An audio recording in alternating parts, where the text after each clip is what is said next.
Okay, welcome everybody to the Nationals broadcast. We're here with Professor Richard Murphy, and we are going to be discussing, trying to discuss basically everything. They say there are some weeks where decades happen, and since Friday, it has felt like one of those weeks.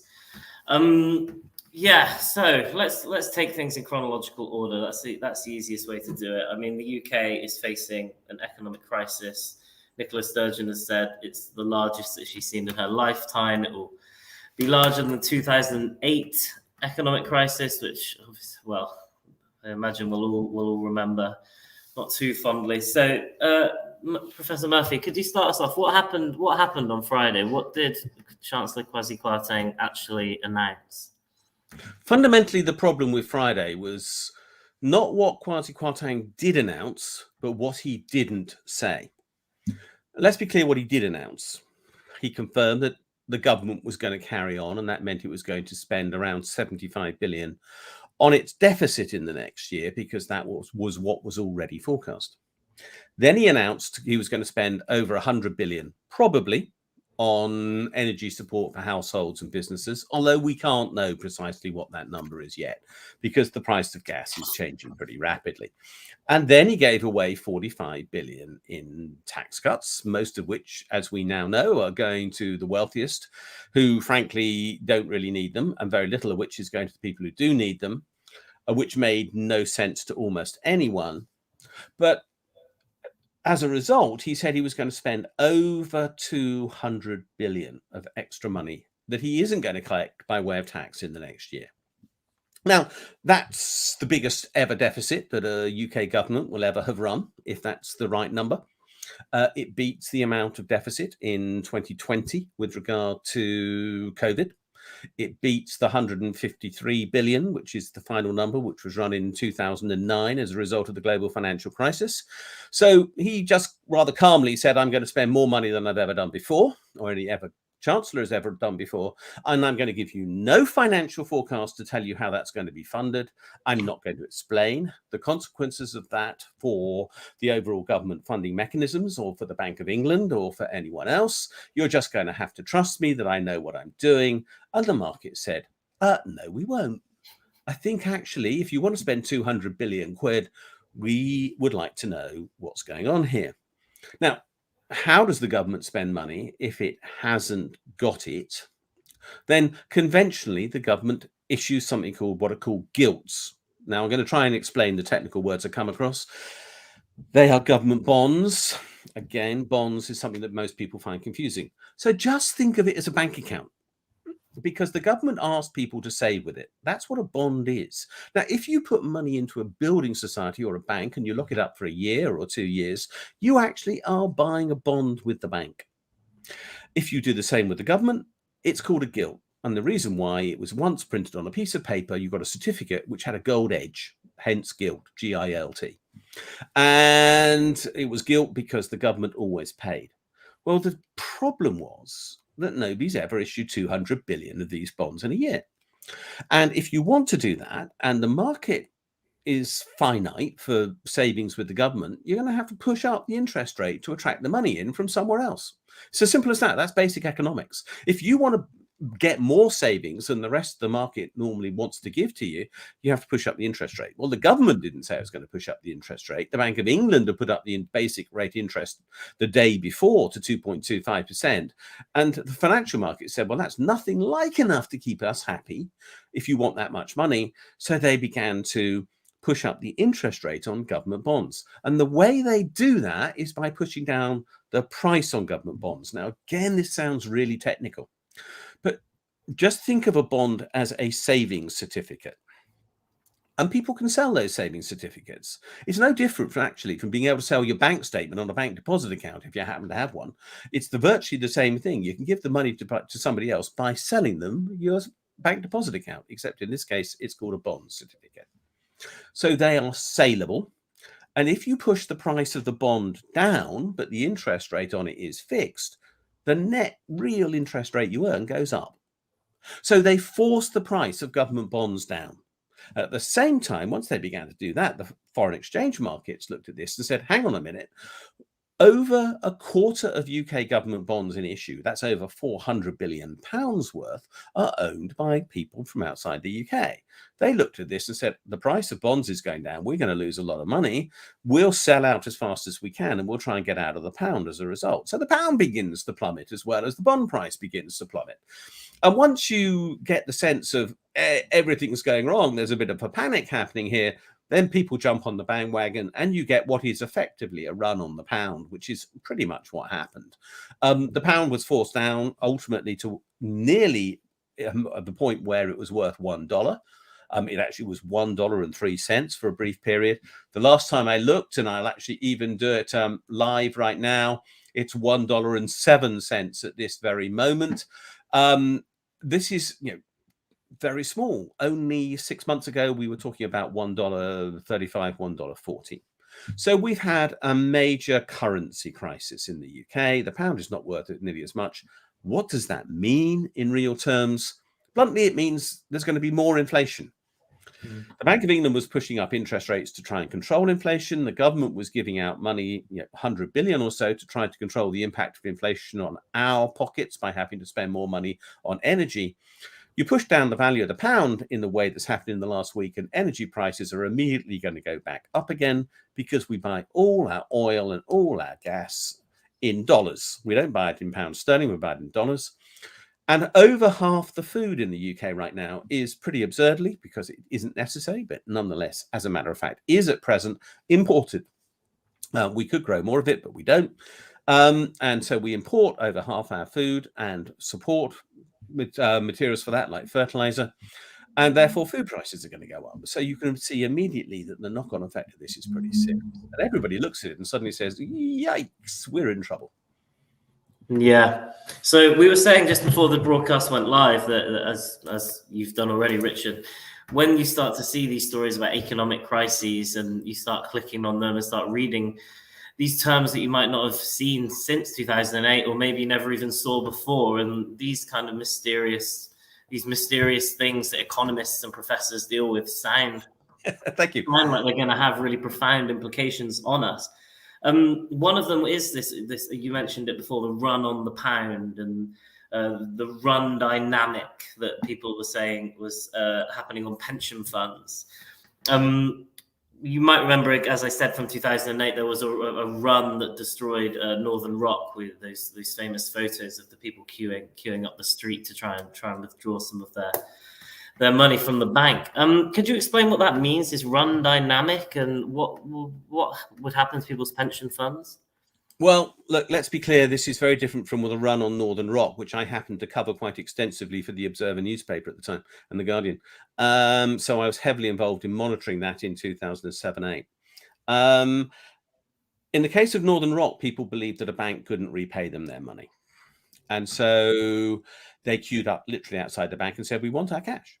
The banks never have enough cash. Let me be clear about this to everybody. No bank has enough cash to ever pay everybody out if they ask for cash in exchange for the money they've got on deposit. Because when you put money in the bank, I'm afraid to say there isn't a pile of notes and coins that represents it. It's just literally represented by the money printed on your bank statement. So people have to trust their bank that it's good to make payment to them. And people lost faith in Northern Rock, and there were lots of technical reasons why. And so people asked for their money back. The government stopped that by simply guaranteeing that everybody in Northern Rock would be paid. At that moment, instantly, because the government can always create money at will, whenever it wants, people knew that the government would pay out. Therefore, they stopped running the money on Northern Rock. There's now talk about there being a run on pension funds today. And for that reason, the Bank of England had to intervene this afternoon in financial markets in a quite extraordinary move, literally unprecedented, never happened before, where they said they would start buying what are called long-dated gilts. We're back to gilts, government bonds. And long-dated ones means that these are gilts which are going to be an issue for more than 20 years. Gilts are issued for any period from a couple of days, when they're called treasury bonds, up to 70 years. In other words, you don't see your money again for 70 years, but a lot of them are issued for 20 to 30 years. So the money's locked up for that long. And those are incredibly popular with pension funds. And the reason why is that pension funds have to guarantee to somebody who looks remarkably like me, because I'm age 64 and therefore coming up to retirement age in theory, although I have absolutely no intention of retiring for about another 20 years. But if I was a little more normal and was thinking about retiring now, and assuming I have good health, I don't want to, but if I was going to retire now, what pension funds have to do is guarantee a payment to the person for the rest of their life. And the way they do that is to buy these 20 to 30 year government bonds, because the government can never fail, supposedly. Ha ha. It's the ultimate safe place to put your money. Ha ha, ho ho, in the last few days. But what happened is suddenly these incredibly popular bonds were seeing their prices move all over the place. And the pension funds are legally obliged to hold sufficient assets to make sure they can pay out the pensions that they promised to their pensioners. And because the value of these bonds was being pushed down so quickly because of the increase in the interest rate that was being paid on them, it looked as though some pension funds may actually not be able to keep that promise to have enough funds in the fund to meet the obligation to pensioners over the rest of, their lives. Yeah. And that suddenly meant that these pension funds were trying to dump those particular gilts, those bonds, on the market and buy alternative bonds. This is what I understand to have happened. Let me be clear. This may become clearer over the next day or two, but this is how my information tells me what's happening at the moment. They were trying to sell the UK government bonds to buy other government bonds, which suddenly looked like a lot better bet in terms of stability. Would that be other international governments' bonds? Yeah, the other governments would be governments of places like Germany and the USA, which are more stable right now than we are in terms of this situation. They haven't had a Truss budget in either of those two countries, so they're more stable than we are. We have been destabilized by Truss and Kwarteng. There's no other explanation for this. Well, Brexit has a little bit of tilt into it, of course, but let's overall leave it as Truss and Kwarteng. So they have been trying to now buy other bonds, and there was suddenly the point where they were going to try and sell so many bonds, because once you had somebody start selling, the price of the bond goes down and down and down because there were no buyers. So the Bank of England suddenly had to step in and say, hang on a minute, we've got to stabilize the market. We've got to guarantee that the price of these bonds, which underpin the promise to pensioners, are going to have a value.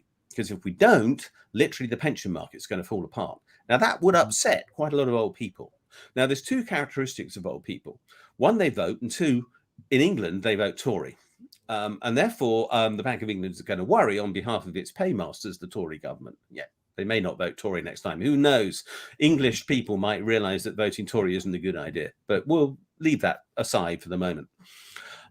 The point is, the market was going to destabilize, therefore they had to intervene. So every day for the next fortnight at least, the Bank of England is going to go into the market and at 3 p.m. offer to buy as many of these bonds as pension funds want to dump on them, just to keep the price up. This is a bit like what happened in 2008. To stabilize the financial markets then, the government did something called quantitative easing. It's even hard to say. There's too many T's in the middle of quantitative.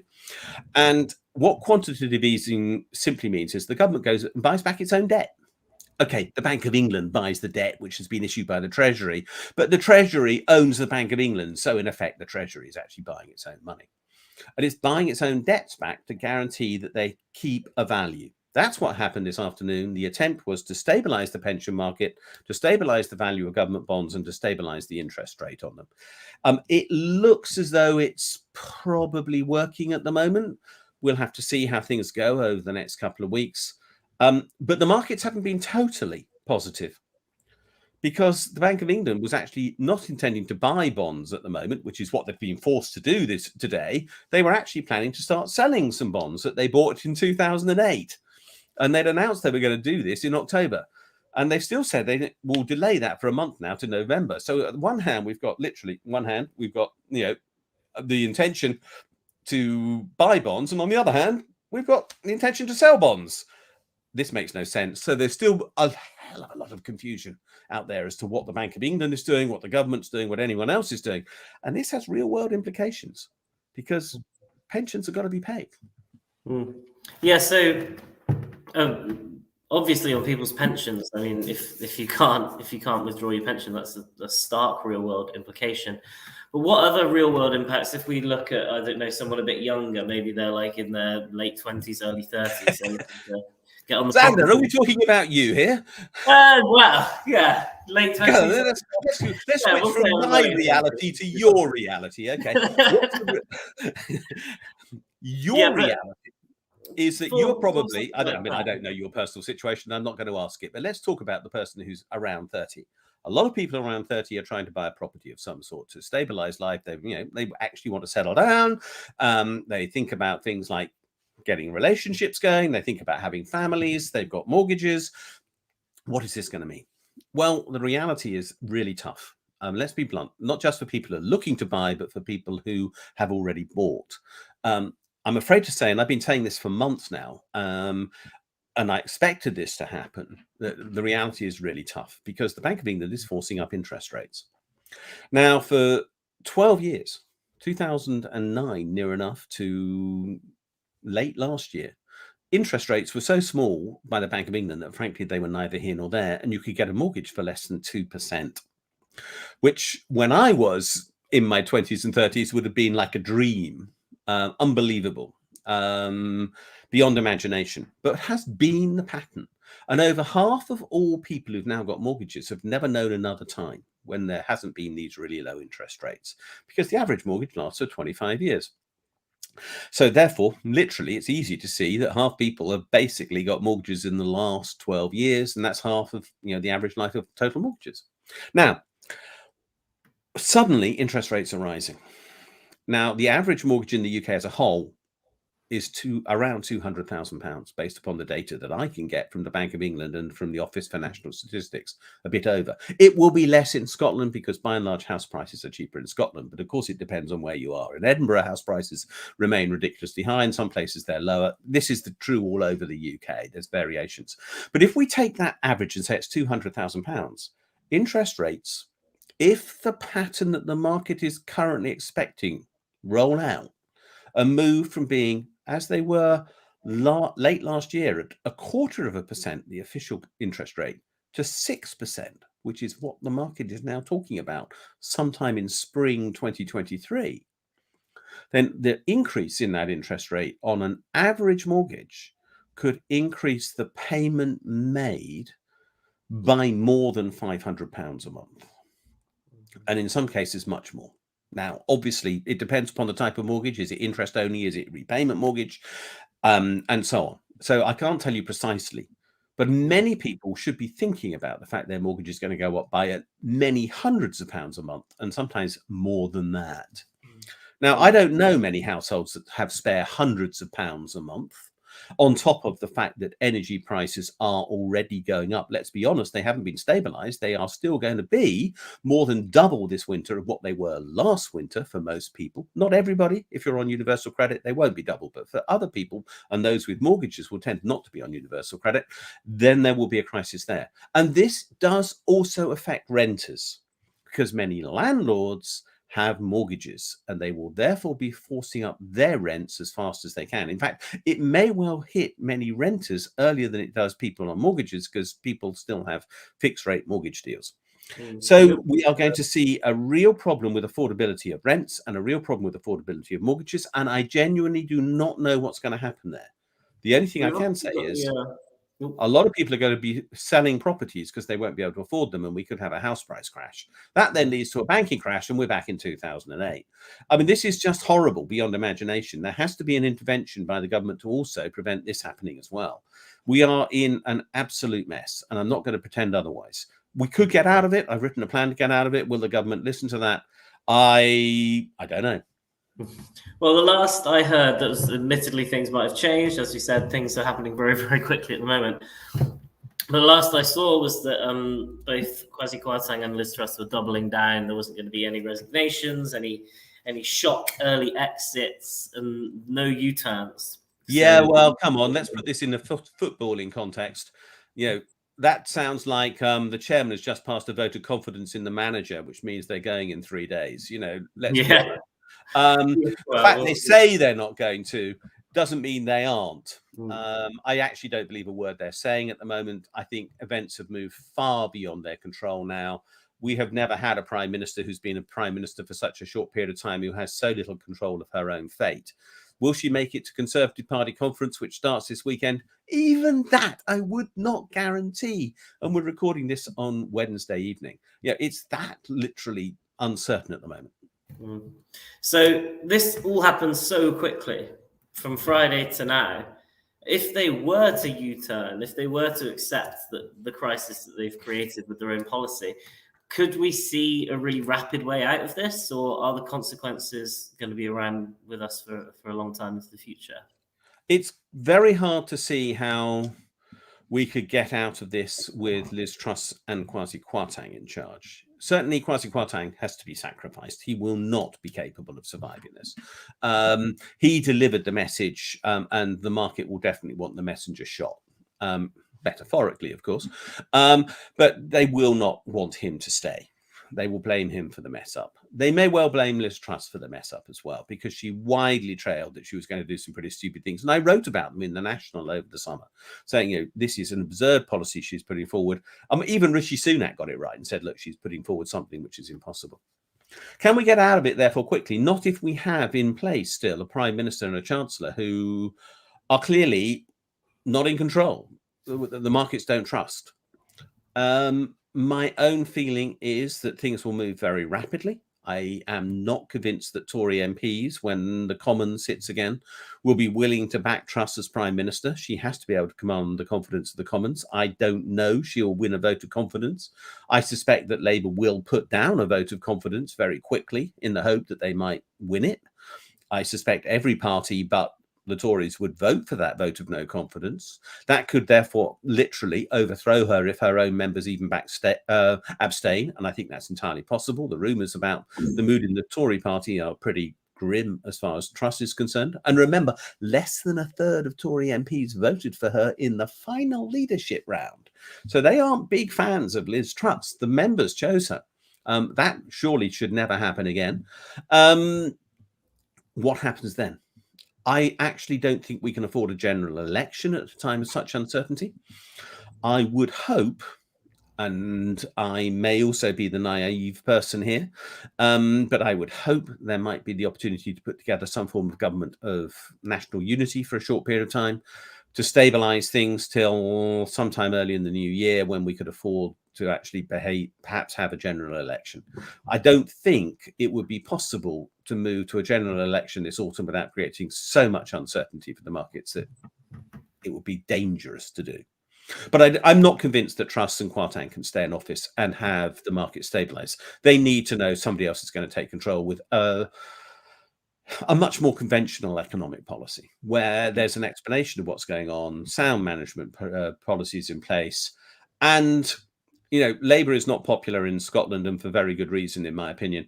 But in England, which is dominating the Westminster Parliament, you've got to say that Keir Starmer wins the campaign for boring managerial politician of the year.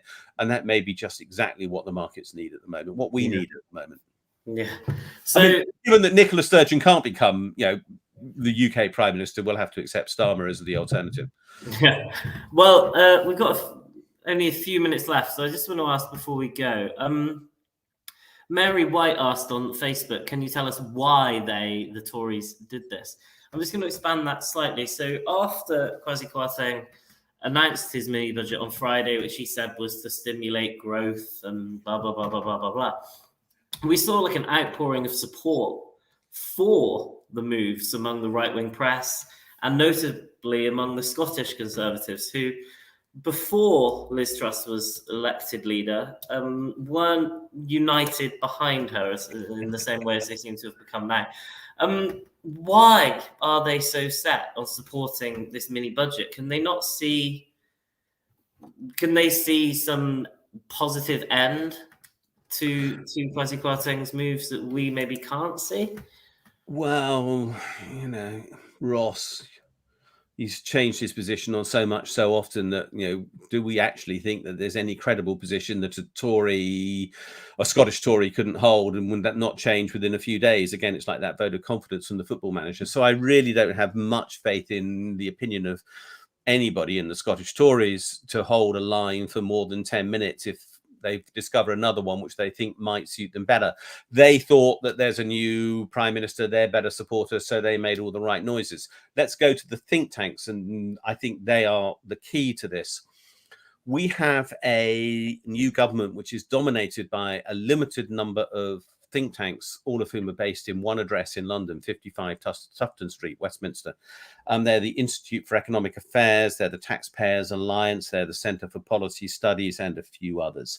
Policy Exchange would be another. We don't know who funds them. They refuse to tell us.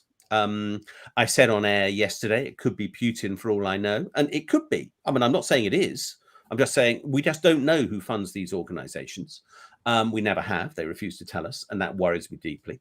And they have promoted extremely hard right-wing lines for decades. And Kwarteng and Truss are absolute true believers in the line that these think tanks promote. They believe that the state is a bad thing. They think that the state should be small. They think that we should have the markets dominate everything. So one of the possibilities, and I'll float it, and I have to say, I think it's entirely plausible, they might have actually tried to create a crisis. The reason why is that they will then say, come November, when Kwasi Kwarteng has promised a budget, well, terribly sorry, folks, but actually, because we've had this awful time after my statement in September, we now have no money left. Therefore, we've got to cut the spending on education, NHS, social care, judiciary, whatever else you want, all of which are already in crisis with regard to shortage of funding. And that will, of course, work through the Barnett formula into what Scotland can spend. So let's not pretend that this won't have an impact in Scotland. It will. And as a consequence, we're going to have a massive round of austerity again. We're going to go back to George Osborne or worse. And I actually think it's entirely possible that's what they wanted, that they are basically playing a game to create the opportunity. What will they create? And I wrote a tweet thread on this morning. I think they're going to start charging for GP appointments. Obviously, this may not happen in Scotland, but Scotland would have to find the funds if it didn't get the funds from Westminster. They could be charging for hospital appointments or A&E admissions. They could be charging for some parts of school education. They'll be preparing a lot of services for privatisation, which haven't already been privatised, like parts of the NHS. Again, they can't force it in Scotland, but how will Scotland stand out against it in this situation? There is going to be the most massive conflict going on here.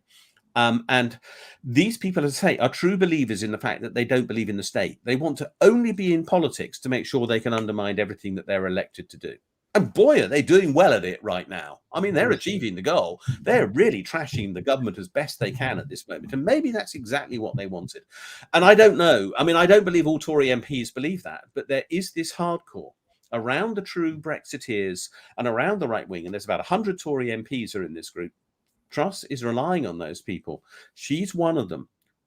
Is it a disaster for the rest of us? Yeah, it's absolutely awful. The sooner we can get rid of them, the better. I genuinely don't think she is going to be able to hold the line with her party for long. She is not going to be there to run an election in the autumn of 2024, as she would hope. I think it will be a lot sooner than that. But it's absolutely calamitous because we've sent out a message to the world that not only were we mad on Brexit, but we were mad enough to let Liz Truss be Prime Minister and try to put into place these mad policies, unfunded, reckless, and try to crash the economy in the course of trying to fulfill them. It's going to take a long time for the rest of the world to recover their confidence. So let's put this in a Scottish context. And very obviously, there is a very clear Scottish context to this. First of all, everyone in Scotland keeps on saying to me, what happens if the value of the Scottish pound devalues after independence? I promise you, nothing that anybody could do after independence would be worse than what this government has done now. In fact, the only chance of the Scottish pound doing something after independence would be that it would be worth a lot more than the English pound at the current rate of progress. We'd actually have to face the real problem that the Scottish pound would be worth more than the English pound. And that creates its own problem, by the way, for pensioners who are paid in sterling. One, however, that the Scottish government could afford in that situation to compensate those people for. So basically, this solves the currency problem. For God's sake, break from the pound and everything to do with it and have the Scottish pound and deal with the consequences, because Scotland will be better off without it. Secondly, of course, it simply solves the problem. Do you want to have independence or not? You want to be associated with a government that is going to be so discredited for years to come, whatever a Labour administration, and that's likely to be present in Westminster now, can do to recover credibility. It's going to take it a decade to get over this. Scotland really, I mean, and bluntly, has only one choice left to it now, and that's get out of this mess. And I'm terribly jealous. I mean, let's be honest. Everybody, I think, knows I don't live in Scotland. I clearly don't sound Scottish, and I'm, I've discussed with your editor where I actually will live at sometimes under, and I've got it sort of marked out.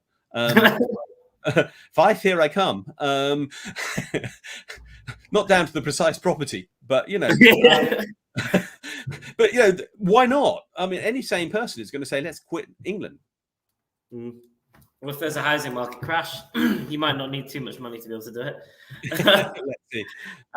Okay, we'll leave it there because I don't want to keep you too long, Professor Murphy. But thanks so much for your time. That's been really, really elucidating and helpful. As we say, I mean, it's the energy price cap is going to go up in 3 days.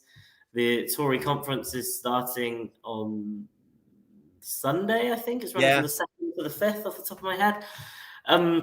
I saw someone in the comments say that they heard a rumor that Kwasi Kwarteng may not attend the Tory conference. I haven't heard that personally, but Rishi Sunak, David Davis, Mel Stride, who is the chair of both the Treasury and the liaison committees.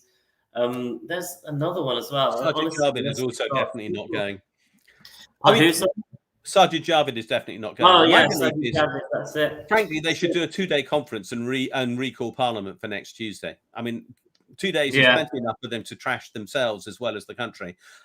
Get back from Birmingham to London for Tuesday morning and get Parliament sitting again next week. We need Parliament sitting next week. We can't have a crisis and Parliament on holiday yet again. Out of touch, out of control, unaccountable government. Right. Well, anyway, we will leave it there. Thank you so much, everybody, for tuning in, and thank you so much for coming, Richard. That's been brilliant. So, I'm just going to press end and thank you, everybody. Cheers.